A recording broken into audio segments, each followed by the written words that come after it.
흔히들 이란은 곧 무너질 정권, 아니면 그냥 단순한 독재 국가라고 생각하기 쉽죠. 그런데 어쩌면 그게 정말 위험한 착각일 수 있습니다.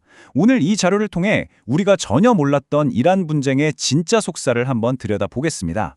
서방 언론을 보면요, 종종 이란 정권이 외부 압력 때문에 금방이라도 무너질 것처럼 이야기합니다. 과연 그럴까요? 이란을 잘못 이해하는 게 왜 치명적인 실수가 될 수 있는지 지금부터 하나하나 짚어보겠습니다. 자, 어떤 갈등이든 상대를 제대로 아는 것에서부터 시작해야겠죠. 우선 우리가 이란의 지도도 그리고 그들의 생각을 얼마나 잘못 보고 있는지 그 서방의 시각부터 한번 넘어서 보겠습니다. 이란의 최고 지도자 하면 왠지 김정은이나 시진핑 같은 독재자를 떠올리기 쉽습니다. 하지만요, 여기엔 아주 큰 차이가 있어요. 하메네이는 정치인이기 이전에 평생을 신학에 바친 종교학자입니다. 그러니까 그의 모든 결정은 단순히 정치적인 계산이 아니라 아주 깊은 종교적 신념에서 나온다는 거죠. 바로 이 점이 이 분쟁을 예측하기 어렵게 만드는 핵심입니다. 자, 이 슬라이드에 있는 순교라는 단어 보이시죠? 이게 정말 핵심입니다. 만약 89세 지도자가 정말 이런 생각을 하고 있다면 우리가 생각하는 일반적인 손익계산 같은 건 아예 통하지 않을 수 있습니다. 그에게 전쟁은 정치적인 패배가 아니라 오히려 신념을 완성하는 성스러운 전투가 될 수 있다는 거예요. 이게 바로 서방 세계가 가장 이해하기 어려워하는, 그리고 어쩌면 가장 위험한 변수입니다. 지도자의 생각이 이렇게 다르다면 그를 떠받치고 있는 권력 구조는 어떨까요? 외부에서 조금만 빌면 금방 무너질 거라는 예측이 많은데 그 실체를 들여다보면 생각보다 훨씬 더 단단합니다. 왜 그런지 한번 보시죠. 우리가 이란을 생각할 때 보통 단순한 군사 독재 국가를 떠올리잖아요. 그런데 실제로는요, 마치 거미줄처럼 아주 복잡하게 얽히고 설킨 권력 구조를 가지고 있어요. 이게 바로 이란이 외부 충격에도 쉽게 무너지지 않는 진짜 이유입니다. 이란 정권은요, 크게 세 개의 기둥이 딱 버티고 있다고 보시면 돼요. 첫째, 최고 지도자가 종교적 권위로 방향을 제시하고요. 둘째, 혁명수비대라는 조직이 군사력과 경제력을 둘 다 꽉 쥐고 있는 말 그대로 국가 안의 국가 역할을 합니다. 그리고 마지막으로 바시즈 민병대라고 해서 사회 곳곳에 스며든 조직이 내부를 단속하죠. 이 세 기둥이 서로를 받쳐주니까 구조가 웬만해선 무너지지 않는 겁니다. 이 숫자 20만, 이게 뭘 의미할까요? 바로 파시즈 민병대의 추정 인원입니다. 평소에는 우리 주변에서 볼 수 있는 정비공, 바리스타 같은 평범한 시민들이에요.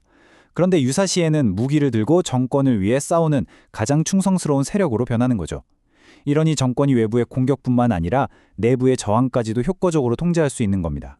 근데 더 무서운 점은요, 이란이 학습하는 조직이라는 겁니다. 예전에 이스라엘의 공격 한 방에 지휘부가 통째로 날아가면서 시스템이 마비됐던 아주 뼈아픈 경험이 있거든요.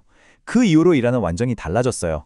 이제는 최고 지휘관이 공격당해 사라져도 마치 히드라처럼 즉시 다른 지휘관이 그 자리를 메우고 바로 반격할 수 있는 시스템을 만들어놨습니다. 실수로부터 배워서 더 강해진 거죠. 자, 이렇게 견고한 이란이 만약에 정말 궁지에 몰린다면 어떻게 나올까요? 그들의 대답은 정말 놀랍고도 극단적입니다. 바로 다 같이 죽자는 전략이죠. 우리가 무너진다면 다 같이 죽는 것이다. 이 한 문장이 이란 군사 전략의 모든 걸 설명해 줍니다. 무슨 말이냐면요, 자신들의 정권이 진짜 위험하다고 느끼는 순간 이 전쟁을 이란 국경 안에만 묶어두는 게 아니라 중동 전체로 확산시켜서 모두를 이 불고덩이로 끌어들이겠다는 그런 무서운 선언입니다. 아니 근데 왜 갑자기 이웃 국가들을 공격하려는 걸까요?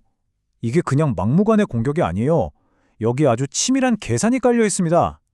이 3단계를 한번 보세요.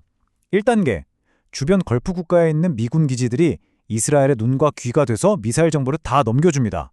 2단계, 그럼 이란이 이스라엘을 제대로 때리려면 이 눈과 귀부터 없애야겠죠?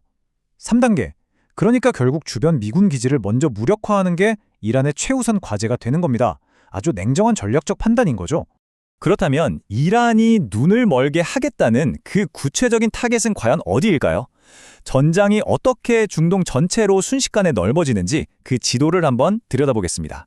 이 표는요, 사실상 이란의 공격 목표 리스트라고 할 수 있습니다.